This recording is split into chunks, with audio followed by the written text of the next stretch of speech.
Ngayong Biyernes Santo, patuloy nating pagnilayan ang pagpapakasakit at pagkamatay ng ating Panginoong Hesukristo. Taimtim nating pagnilayan ngayon ang 7 huling wika o 7 palabras. Ating simulan ngayon ang ating pagninilay sa ngalan ng Ama at ng Anak at ng Espiritu Santo. Amen.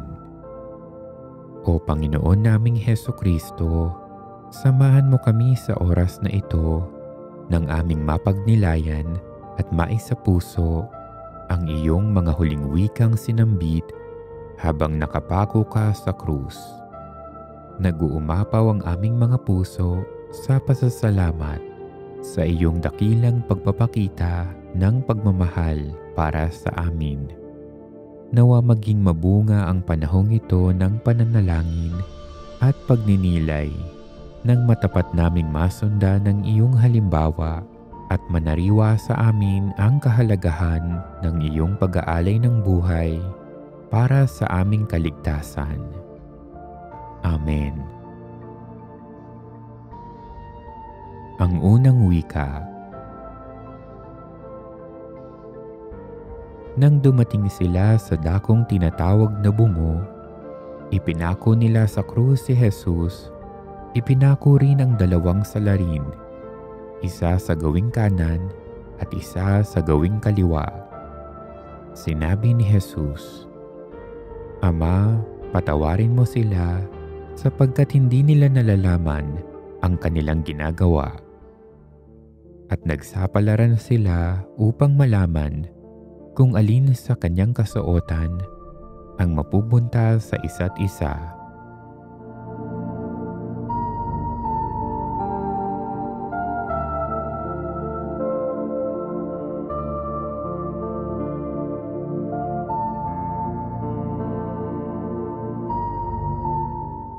Manalangin tayo. O banal na mananakop, kami ngayon ay nagtitipon sa harapan mo upang hingi ng iyong awa at pagpapatawad. Buong kababaan naming kinikilala ang aming pagiging makasalanan. Ikaw, O Panginoon, ang siyang pumawi sa bigat ng aming kaparusahan.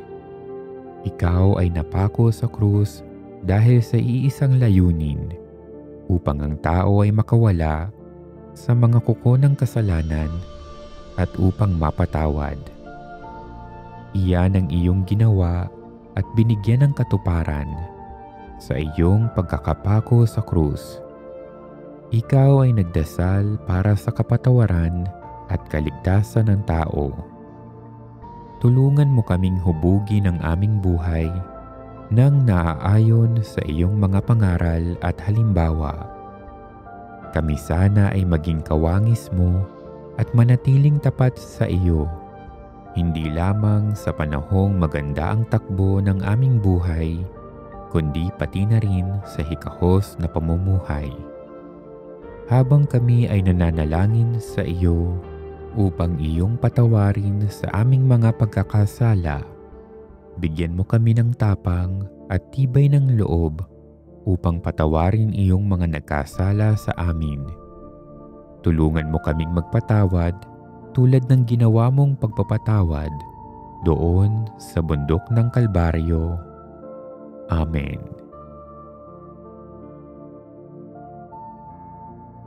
Ang ikalawang wika. Tinuya siya ng isa sa mga salaring nakabitin at ang sabi, "Hindi ba ikaw ang Mesiyas? Iligtas mo ang iyong sarili, pati na kami." Ngunit pinagsabihan na siya ng kanyang kasama, "Hindi ka ba natatakot sa Diyos? Ikaw may pinarurusahang tulad niya. Matuwid lamang na tayo'y parusahan ng ganito dahil sa ating mga ginawa. Ngunit ang taong ito'y walang ginawang masama." At sinabi niya, "Jesus, alalahanin mo ako kapag naghahari ka na." Sumagot si Jesus, "Sinasabi ko sa iyo, ngayon di isasama kita sa paraiso."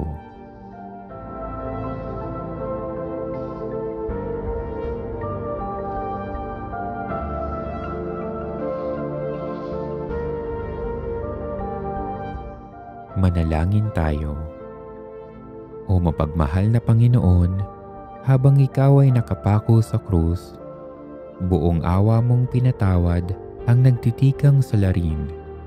Ipinagkaloob mo sa Kanya ang iyong biyaya at pag-aaruga, at ibinigay mo rin sa Kanya ang kahulugan ng iyong pagpapatawad, ang makasama ka sa kalangitan.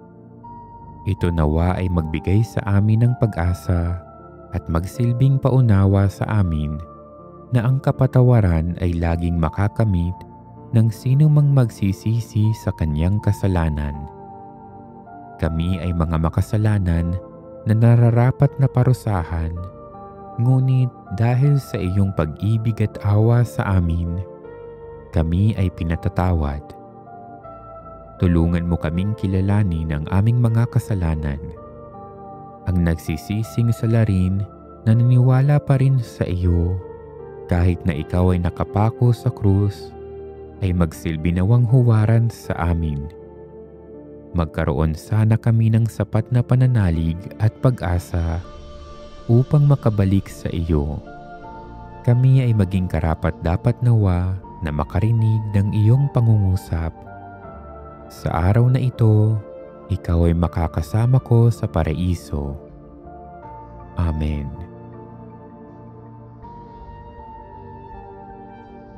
Ang ikatlong wika.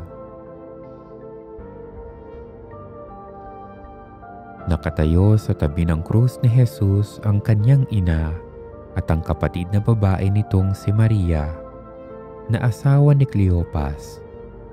Naroon din si Maria Magdalena. Nang makita ni Jesus ang kanyang ina at ang minamahal niyang alagad sa tabi nito, kanyang sinabi, "Ginang, narito ang iyong anak." At sinabi sa alagad, "Narito ang iyong ina." Mula noon, siya ay pinatira ng alagad na ito sa kanyang bahay.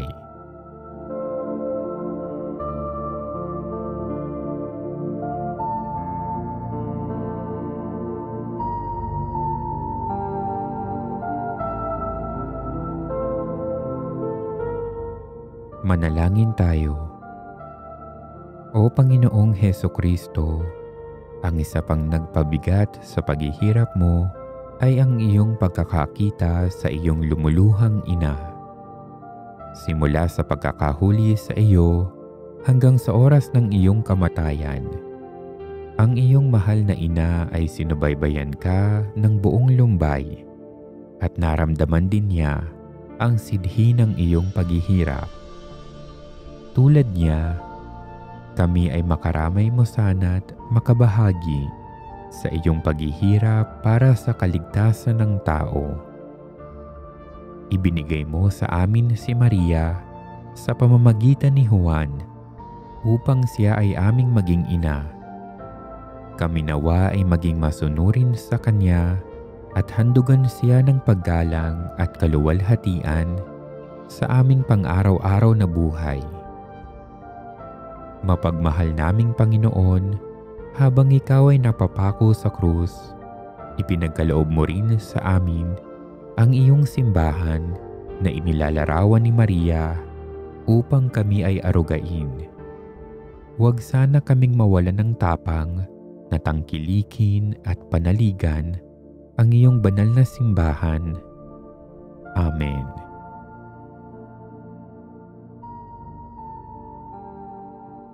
Ang ikaapat na wika. Mula sa tanghaling tapat hanggang sa ikatlo ng hapon ay nagdilim sa buong lupain. Nang mag-iikatlo ng hapon, sumigaw si Jesus, "Eli, Eli lama sabachthani." Ibig sabihin, Diyos ko, bakit mo ako pinabayaan?"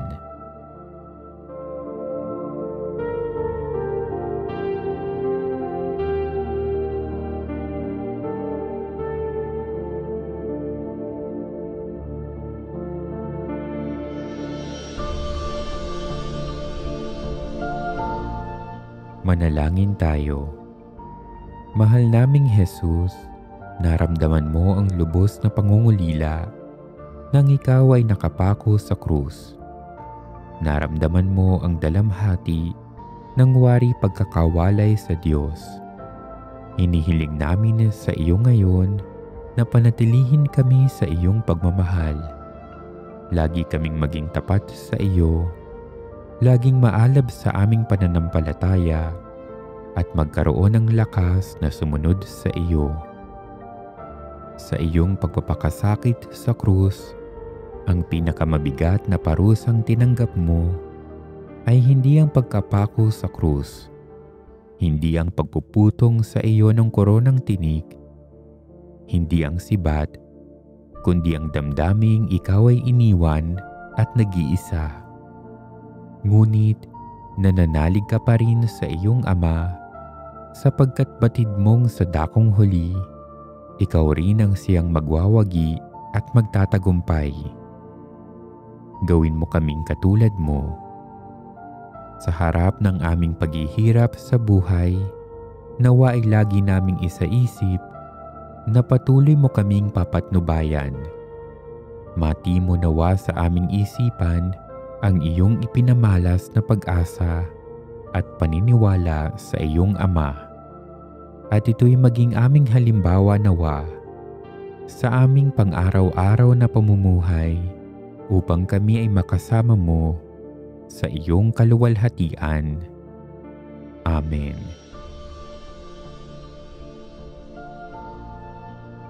Ang ikalimang wika.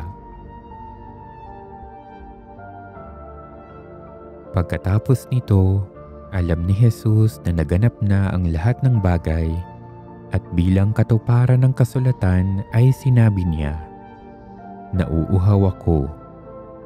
May isang mangkok doon na puno ng maasim na alak. Itinubog nila rito ang isang espongha, ikinabit sa sanga ng isopo at idiniit sa kanyang bibig.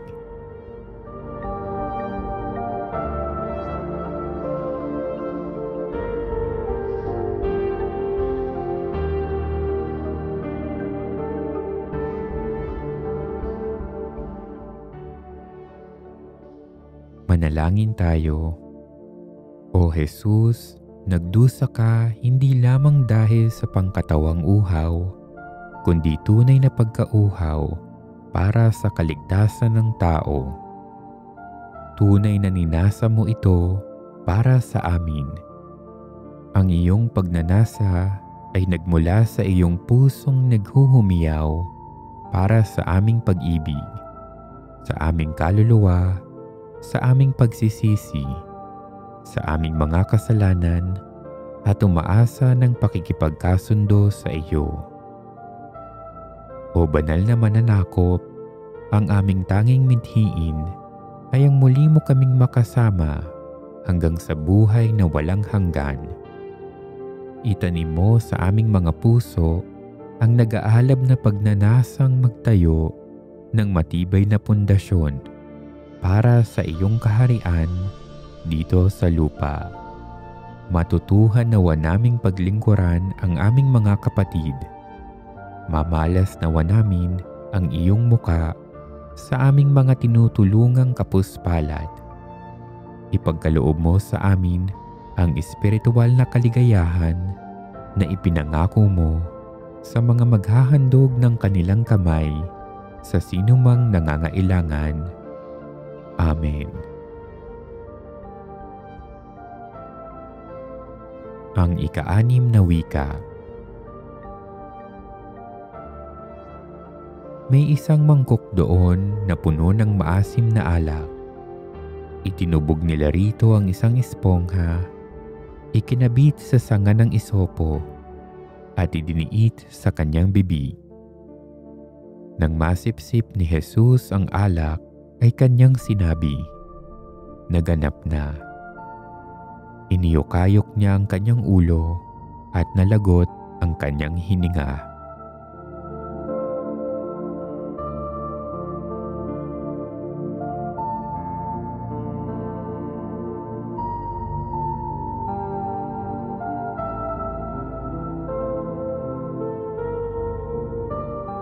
Manalangin tayo. O Jesus na banal, ang iyong ika-6 na salitang binanggit nang ikaw ay nakapako sa krus ay naganap na. Ang iyong misyon ay tunay na natapos na, O Panginoon. Nagapi mo ang kasalanan, naigawad mo sa amin ang kapatawaran ng iyong Ama.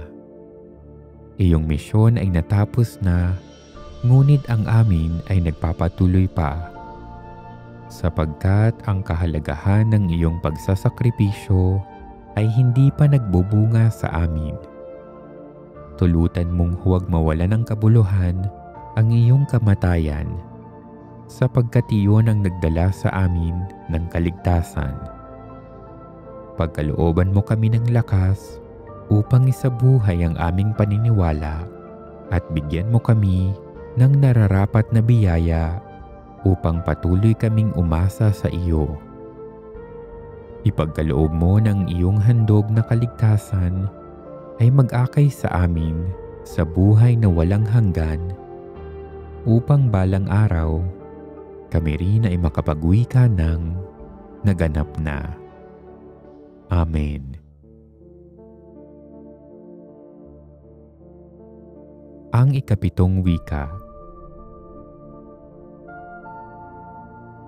Nang mag-iikalabindalawa ng tanghali, nagdilim sa buong lupain hanggang sa ikatlo ng hapon.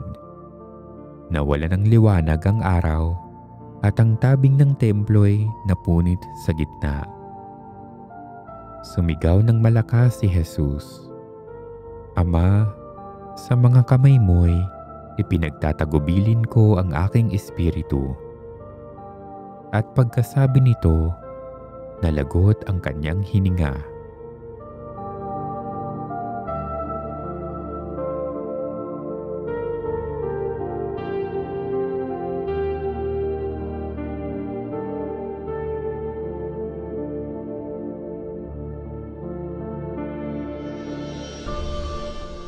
Manalangin tayo. Panginoon naming tagapagligtas, kaming iyong mga tagapaglingkod at alagad na sumusunod at nakikibahagi sa iyong paghihirap at kamatayan sa krus ay nagpapakababa sa iyong harapan at nagsusumamo na iyong iukit sa aming mga puso ang banal na kasaysayan sa Kalbaryo. Nagpapasalamat kami sa mga pagninilay at panalangin na aming naisagawa sa iyong paghihirap sa Kalbaryo. Salamat Panginoon sa mga ipinangaral mo sa amin sa paanan ng krus. Ang katotohanan nawang ipinagkaloob mo sa amin ay maging patnubay namin patungo sa buhay na walang hanggan. Amen. Mga kapatid, lumuhod tayo sa harap ng larawan ng Nuestro Padre Jesus Nazareno. Sambahin natin siya na nakaluklok sa kanan ng Amang nabubuhay magpakilanman. Buong pananampalataya at pag-ibig tayong manalangin. Jesus Nazareno, ang ngalan mong ito ay ipinasulat ni Poncio Pilato sa ulunan ng iyong krus sa Kalbaryo upang ipagunita ang iyong katapatan sa kalooban ng Diyos Ama. Na mamuhay ka sa Nazaret ng masunurin sa mahal na Inang Maria at masipag na tumulong kay San Jose. Tulungan mo kaming mamuhay tulad ng iyong ginampanan sa Nazaret, sa buklod ng pag-ibig sa mahal na Ina at kay San Jose, upang sa lahat ng aming ginagawa, makasunod kami sa Diyos Ama, ngayong kasama Kanya at ng Espiritu Santo. Amen. Panginoong Hesukristo, Diyos na totoo at tao namang totoo, na gumawa at sumakop sa amin. Pinagsisisihan namin ang lahat ng aming kasalanan. Patawarin mo kami at naway iyong matulungang makapagbagong buhay, makapangumpisal at mamalagi sa iyong pagmamahal. Amen. Jesus Nazareno, sa sinag ng liwanag mula sa iyong ulo, ang iyong pagkabuhay ay sumilay sa aming pagdarasal. Kaawaan mo kami at naway pagbigyan ng aming kahilingan, sapagkat kami lubos na nagtitiwala na iyong ipagkakaloob ang aming mga ipinakikiusap ng mga pangangailangan ng aming katawan at kaluluwa, lalong-lalo na ang biyaya na aming idinadalangin.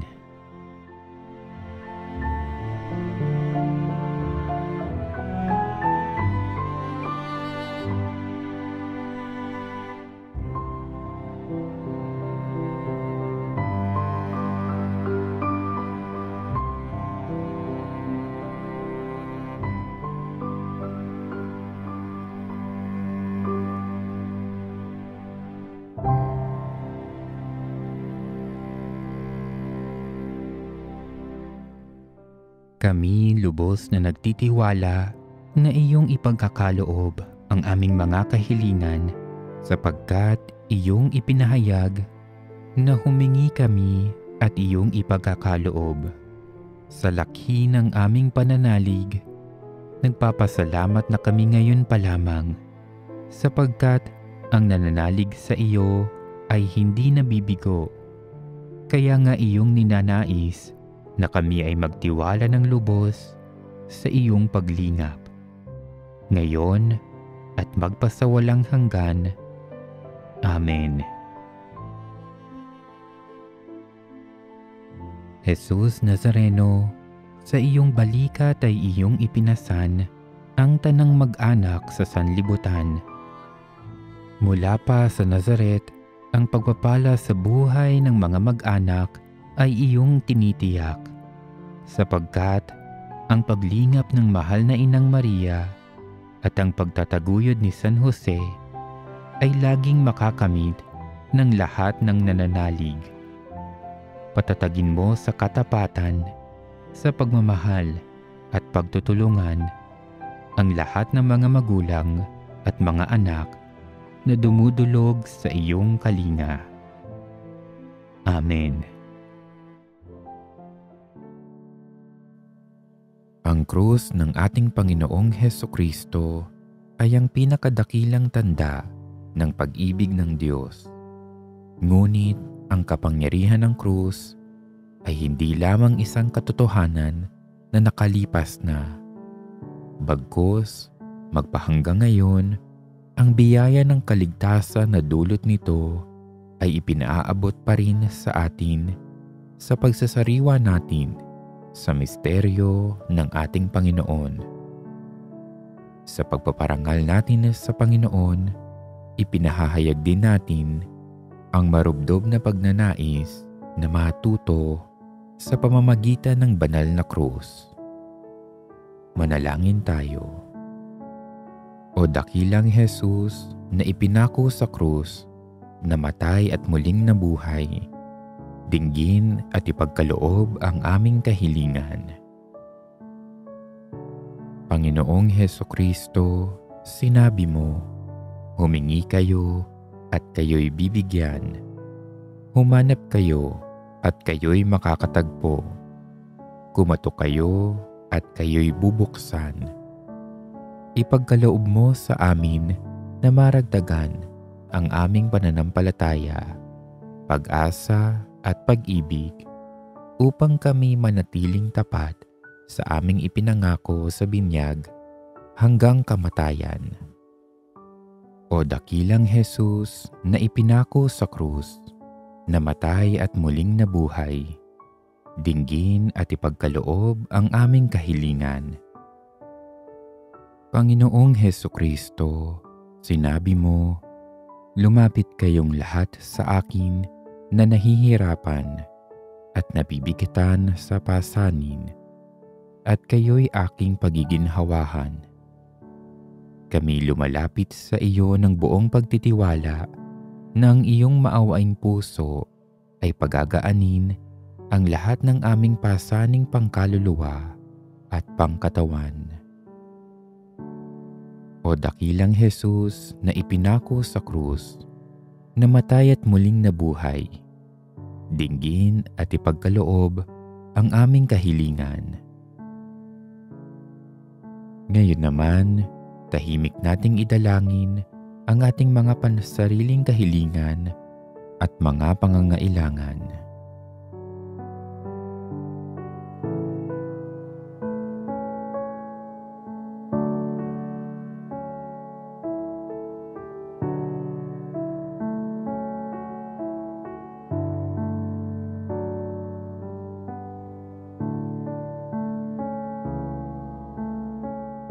O dakilang Jesus na ipinako sa krus, namatay at muling nabuhay, dinggin at ipagkaloob ang aming kahilingan.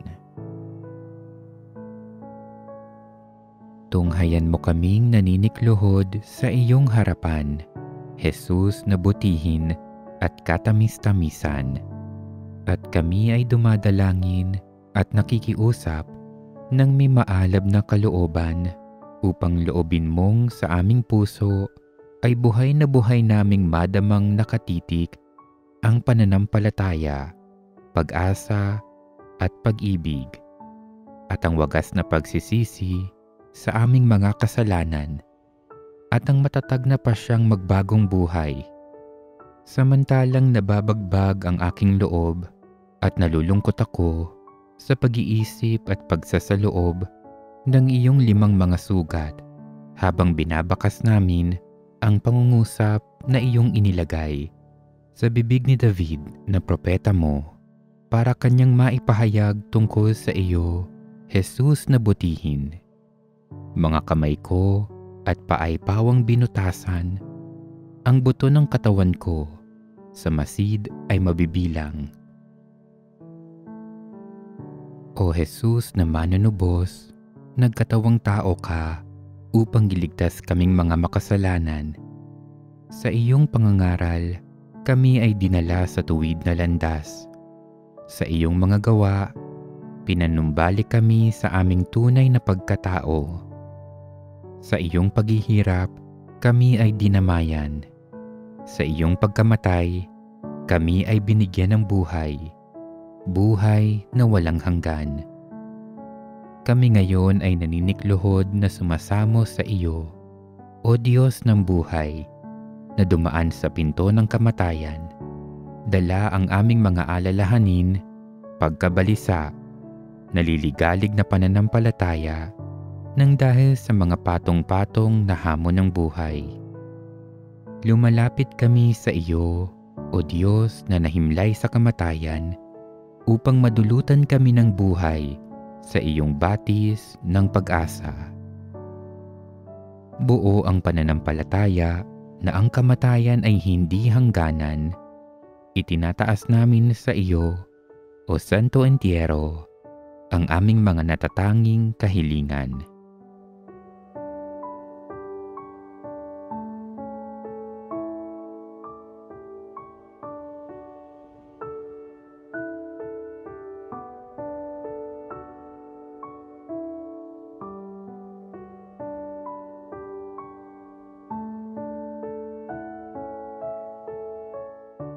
Inihahabilin namin sa iyong mga kamay ang mga kahilingang ito, puspos ang pananalig na sa iyong pagkamatay, bumubukal ang pag-asa at buhay na walang hanggan.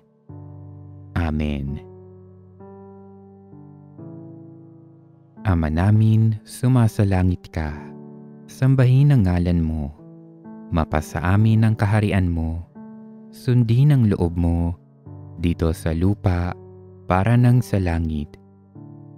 Bigyan mo kami ngayon ng aming kakanin sa araw-araw at patawarin mo kami sa aming mga sala para nang pagpapatawad namin sa nagkakasala sa amin, at huwag mo kaming ipahintulot sa tukso at iadya mo kami sa lahat ng masama. Amen. Aba, Ginoong Maria, napupuno ka ng grasya. Ang Panginoong Diyos ay sumasa iyo. Bukod kang pinagpala sa babaeng lahat, at pinagpala naman ang iyong anak na si Jesus. Santa Maria, Ina ng Diyos, ipanalangin mo kaming makasalanan, ngayon at kung kami mamamatay. Amen. Luwalhati sa Ama, sa Anak, at sa Espiritu Santo, kapara noong unang-una, ngayon at magpakailanman, at magpasawalang hanggan. Amen. Sa ngalan ng Ama, at ng Anak, at ng Espiritu Santo. Amen.